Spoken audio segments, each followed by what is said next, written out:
Jim Jones. Who is Jim Jones? Like, he's not on anyone's top 10 list. He's like no one's top 10 list, maybe not even his family. He's scared to hustle because niggas is snitching so much. Maybe that's what's going on. I would be scared to hustle too when I know that every other nigga is snitching just so he don't want to do no time because he can't bear to be inside the jail cell. An old clip just leaked of Jay-Z straight up calling Jim Jones a snitch. But here's where it gets wild. Jay's own #1 over at Roc Nation, she's literally a confirmed federal informant. So what's really going on here? Why is Jim getting called out now? Jones is listed as a federal informant in court documents in the case against Tekashi. In the original court transcripts that were previously released online, the conversation between individual 1, Jim Jones, is listed as cooperating with federal agents in a conversation with Jamal Murder Jones, which would explain why Jim Jones has been able to have such a lengthy criminal record and avoid prison time in the past. You already know Jim Jones stirred up a whole mess after coming at Nas recently, and ever since then, all his skeletons started crawling out the closet. Old receipts started resurfacing, including claims that he was out here working with the feds. But here's what's got fans scratching their heads. If Jay-Z is so anti-snitch, then why is his closest partner a known informant? And even wilder, as we can tell, there's no expense being spared. We had a black billionaire's lunch. Yeah. You understand? Right. And we here together. I think we passed kneeling. Let me play it again. This time, look at the reaction of the lady sat just behind him. The reason why she's worried about how Jay would respond is because she's the CEO of Roc Nation. But in her former life, she was a federal informant. Why'd Jay bring Jim into Roc Nation if he already knew about Jim's past? Something's not adding up. Let's break down how this whole thing started. The clip that reignited everything features Jay-Z going off on Jim Jones during a resurfaced rant. He basically dismissed Jim completely. Jim Jones, man. Hip-hop, of course, you know, is a competitive sport. But on the other end of it, it's like certain people shouldn't be able to say your names until they've done something in the genre of music. I've done too much in this music to even have to answer that question. Like, Jim Jones, who is Jim Jones? Like, he's not on anyone's top 10 list. He's like no one's top 10 list, maybe not even his family. I was saying last night, it's like the 8th guy on the bench just screaming at Jordan, like, you a bum.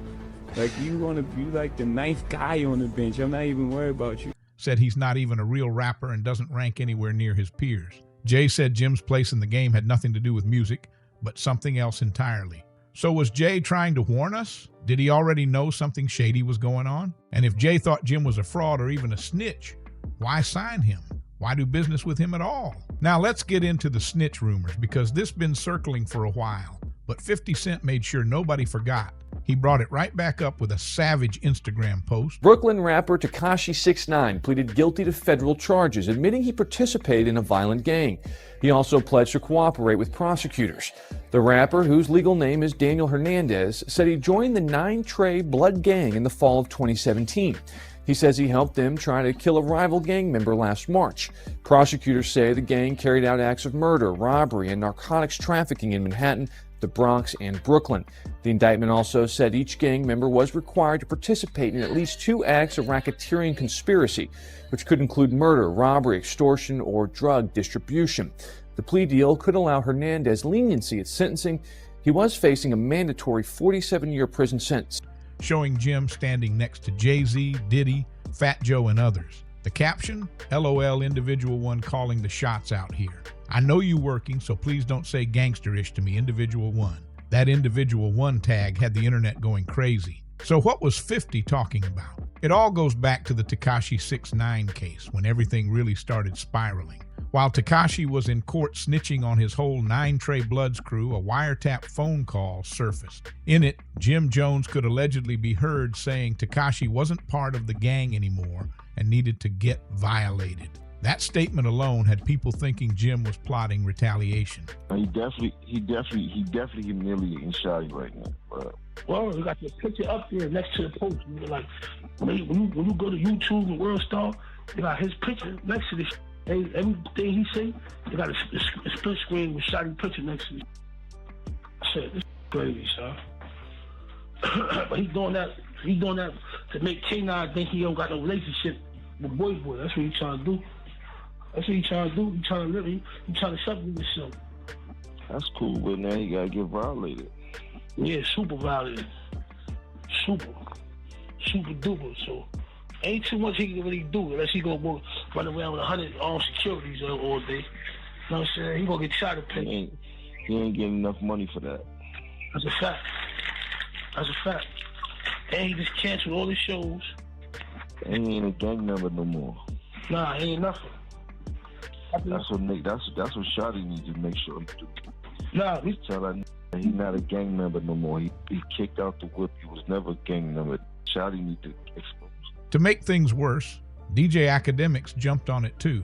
He posted the entire transcript of the phone call online for everyone to see, and it didn't look good. Let's rewind to 2018 real quick. Tekashi got hit with serious federal racketeering and weapons charges alongside a bunch of top 9 Trey Bloods, one of the most violent crews tied to the Bloods. The feds had been building that case for a long time, and once they had Tekashi locked up, he flipped and started talking. He named names, he gave details, he put everybody's business in the streets. During his September 2019 testimony, Tekashi laid out everything. He talked about Anthony Harv Ellison, Al-Jeremiah Nukmak, and other key figures. It was like a full masterclass in gang activity, but from a courtroom seat. So where did Jim Jones come into the picture? That's where it gets spicy. Jim Jones, right? He ran with the same I ran with a decade before I met him. Jim Jones, the Dipset, the that was just over there dancing on verses. Jim Jones was running with Shotty, Cafano Jordan, right? Mel Matrix, Jamel Jones, Roe Murder, Roland Martin. He was running Fu Banger, Fuquan. I forgot his last name, Fuquan. He was running with all of the cats I ran with and got in daddy for. You know what Jim Jones did? That did not take care of none of them. Cause when I ran to them, Shotty was sleeping on the rug on Madison between Tompkins and Troop. Mel Murder was on Gates and Marcus Garvey with his baby mother. Roland Martin was just doing 9 years. He blew trial. That make them. That take care of him. From Shotty was sleeping on the rug. That driving a 6'3" Benz in 6 months, living in a condo, doing meetings with Kanye. His name came up during the trial when that wiretap phone call was played. Jim was allegedly caught talking with Jamel Mel Murda Jones, another top 9 Trey figure. In the call, they talked about how to deal with Tekashi after he made it public that he was done with the gang. It sounded very much like they were planning revenge. And here's the kicker. Jim was caught on a Fed wiretap, talking real gang business with known gang leaders, and he still didn't get hit with any charges. That had people shook. So now everybody's wondering, how does Jim get wrapped up in a federal investigation, his voice on tape plotting moves, and still walk away untouched? Meanwhile, Tekashi's crew is locked up, and Tekashi himself had to trade freedom for his loyalty. But before we keep going... Yay, Kanye was taking him to Yeezy meetings, board meetings. Matrix had his own, everything on his own. His kids was eating. Roland Martin came home to a new AP, watch, money, cars, everything. That Jim Jones did not take care of none of his. I took care of him. And on top of that, Jim Jones was caught on wiretap telling Jamel, look, Jim Jones was caught on wiretap. Jim Jones was caught on wiretap on my case, he was telling the big homie Mel Matrix, Jamel Jones, to go and get rid of my security. How you do it? How you shoot at them? They don't got no license to carry weapons, don't nothing in New York. Wack also agrees with him and says that you can find the audio online because it was used in the trial. 6ix9ine and Wack both question why Jim Jones isn't in jail if he was caught on tape saying he was going to kill 6ix9ine, suggesting that he must have cooperated in the trial. 6ix9ine also starts making some accusations about Desiree Perez, the CEO of Roc Nation, but Wack shuts him down before he can say too much. Don't forget, hit that subscribe button right now. This story's still unfolding, and it's only getting messier. So let's talk facts. After the Tekashi trial wrapped up, the internet started asking what everyone was already thinking. How did Jim Jones get caught on federal wiretap talking about violating someone and still manage to walk away with 0 charges? Out of all the 9 Trey affiliates tangled in that mess, Jim was the only one who didn't get hit. And naturally, that lit the rumor mill on fire. People started saying maybe Jim was working with the feds. Jimmy, Detective Jones, people at Splash Brand do not fuck with no informants. I did 4 years in the feds, homie. because I ain't snitch. You set your best friend up on a wiretap. See, Wack 100 and Tekashi, they don't got receipts like that because they really don't know. Or at the very least, cooperating just enough to skate by. And nobody pushed that angle harder than Wack 100. He went full throttle, straight up calling Jim a federal informant. According to Wack, the only reason Jim didn't end up behind bars was because he was playing ball with law enforcement. And Wack didn't just say it once and dip. Nah, he went on Clubhouse, did interviews, and even brought it up while talking directly to Tekashi. He dared Jim to clear his name and drop receipts proving he wasn't out here snitching. But Jim stayed quiet. I did a little something for you in the studio. Then he had something to Old Boy. This is Old Boy's already #1? Yeah, it's popping. All right. Yeah, I listened to it and I was like, erase that shit.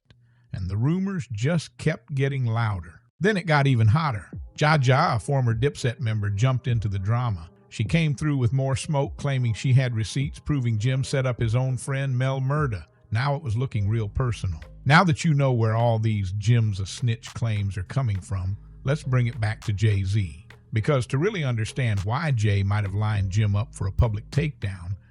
First of all, let's get right to it. There seems to be some drama. You and The Roc, Jay-Z, you try to diss. You did diss him. I just nobody. You dissed him. I just Michael Jordan. Oh man, we just there's no drama, man. No, we're gonna get to that. Shouts to Dame Dash, who started Rockefeller Records. If y'all don't know, he's responsible for Rockefeller getting off the floor. That started in Harlem. You know what I'm talking about? You got to rewind to how deep their beef actually runs. Jay-Z and Jim Jones had bad blood stretching over a whole decade. Their drama started way back in the early 2000s. Specifically in 2002 when Dame Dash brought Cameron and Jim into Rockefeller. They're hustling like they need to, you dig? And they ain't keeping it funky like they used to. So I don't understand. Maybe scared to hustle because snitching so much. Maybe that's what's going on. I would be scared to hustle too when I know that every other snitching just so he don't want to do no time because he can't bear to be inside the jail system. Now the to say, not nothing to brag about when I was coming up. Kind of happy to go to jail to say they did something tough, even though I never been behind the walls myself. But my I be around, it used to be a bragging point, like I just came home. That was when we was young. Nowadays, you punks are scared to go in and do the damn. The tension sparked when Jim claimed Cam was promised a vice president role at the label, but Jay never backed that up. In fact, when asked, Jay told the source that's not taking effect as of yet. I think the talk is a little premature right now. Cold. And all this happened while Jay was beefing with Nas too. During that time, Jay jumped on a remix of Cam and Wells Santana's hit Oh Boy to sneak some jabs at Nas, but Cam and Jim weren't having it. They blocked the release and Cam even chopped Jay's verse completely. Brooklyn get paper, so big things. We chase around, they all ball game, it's over for you lames. Give me back the chain, it's over. Cam later said he wasn't going to let Jay use their track to handle his battles. That moment right there set the tone. From then on, Cam and Jim felt like Jay didn't respect them. And that's when the low-key sneak disses turned into open fire. Jim started publicly dragging Jay in interviews and radio appearances, calling him corporate, soft, and out of touch with the streets. He made sure everyone knew he stood for loyalty. Now it looks like another former rival will be relying on Hov's team to steer his career, as Dipset's Jim Jones is allegedly heading over to Roc Nation. Capo posted a picture of bottles of Douce and Ace of Spades next to a Roc Nation letterhead on IG and told fans to caption this: realness and never turning on your people. And yeah, he even took shots at rappers who turned into snitches. At first, Jay stayed silent, never responding directly, but you could feel the tension boiling at Rockefeller. Then in 2006, Jim dropped his hit We Fly High, and that's when Jay finally clapped back with Brooklyn High. The shots were officially on record. But Jim wasn't done. He came back harder with the We Fly High beef mix, where he went straight at Jay's neck. He clowned Jay for being older, saying things like, I told Warren your old A to chill. Better slow down before your old gets killed. He wasn't holding anything back. Fast forward to 2008, and the beef spilled into real life. Security cameras caught Jim getting hands-on with someone inside a Louis Vuitton store. That someone turned out to be none other than Jay-Z's longtime A&R, Lenny Santiago. Jim ended up getting arrested and later pleaded guilty to misdemeanor assault.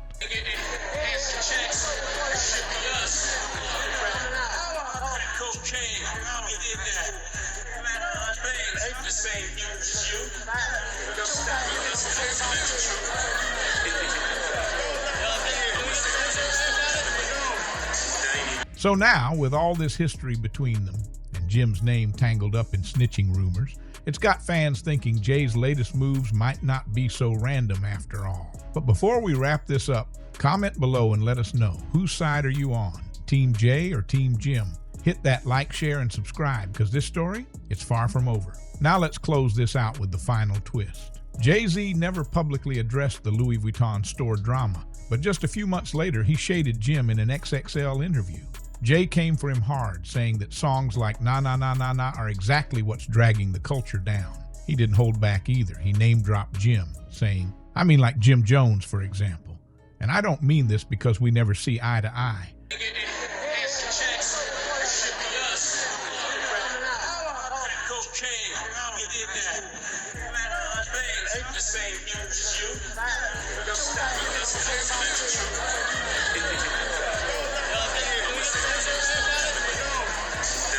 He made Na Na Na Na Na. What's the difference between Smiley Face by Trey Songz and Soulja Boy and Na Na Na Na Na Na Na? Na Na could have been called Smiley Face. Jay was clearly putting Jim in the same category as gimmick rappers, and that was a major slap. After that jab, things cooled down for a bit, but not for long. In 2015, Dipset decided to stir the pot again, this time with a freestyle over Diddy's Victory beat. Cam and Jim both threw shots at Jay and Roc Nation. Jim mocked the famous Roc Nation brunch, calling out Jay for being too soft and corporate. The disrespect was loud and clear. But then boom, plot twist. Jim switched gears completely. Out of nowhere, he started begging Jay to sign him. All right. Remember when Jay-Z said this? I think we've passed kneeling. Let me play it again. This time, look at the reaction of the lady sat just behind him. The reason why she's worried about how Jay would respond is because she's the CEO of Roc Nation. But in her former life, she was a federal informant. In 1994, Desiree Perez was arrested for bringing in 35 keys of Griselda Blanco into Miami. Under pressure, she agreed to wear a wire for the DEA. Quick side note, Desiree Perez is the name Dame Dash refused to say in this Breakfast Club interview. Once a has certain friends, we don't even talk about them no more where I'm from.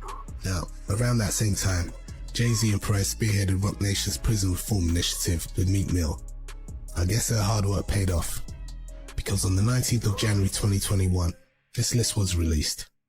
Desiree Perez's criminal past had just been wiped clean by the outgoing president, Donald Trump. And in February 2017, after 13 years of beef, Jim officially signed with Roc Nation and joined Jay's camp. That move had people shook. And Jim didn't try to keep it quiet either. He started flexing like crazy. He posted about being invited to the Roc Nation brunch, the same event he once clowned. Now he was calling it an honor. He even started praising Jay in interviews, doing the most to prove he was loyal now. But what did Jay do? Absolutely nothing. He stayed silent, barely even acknowledging the deal. No welcome message, no photo ops, nothing. It was strictly business. Of Roc Nation, Desiree Perez. I say shout out to Desi. Shout out to Desi. She got me out the contract. Roc Nation. Okay. Yeah, shout out to Desiree. Okay. You know about this? Nah. Desiree Perez became a cooperating witness for the DEA in the 1990s. She got arrested in 1994 for possession of 35 kilos of cocaine. Desiree Perez and the whole wicked system of Roc Nation, including you, Jay-Z. Yes. Yes. You who say you rose from the gutter. Jay wasn't about to play friends with someone he didn't trust, and fans noticed. Even after Jim joined Roc Nation, Jay kept his distance the whole time. And this is where things get real suspicious.